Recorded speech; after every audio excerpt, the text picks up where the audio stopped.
igaüks nagu paneks oma lemmiklood kuulis. Siis 6x5 on 3.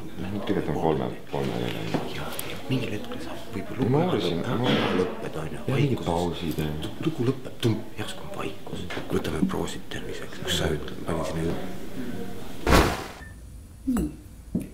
Nikk truu sõbrana mind saatis eluteel kuni ilmalõpu eel. Kord enda sisse vaatasin ja see, mis nägin, hämmastab mind veel, sest vana sõber Nikk seisis sirgelt nagu tikk ja soni lehvitas. Kui kummardasin rahva ees, siis minu sees üks kummardus seal oli veel. Kurat, kuidas see Viidingu luuletus oli sellest sisemisest minast, kes 2 korda kummardas?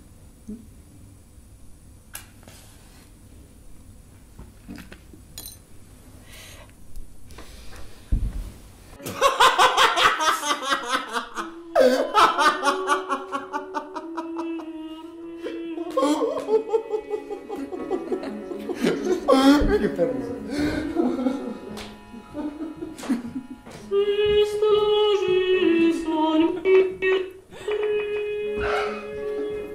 Pildikesi proovi saada.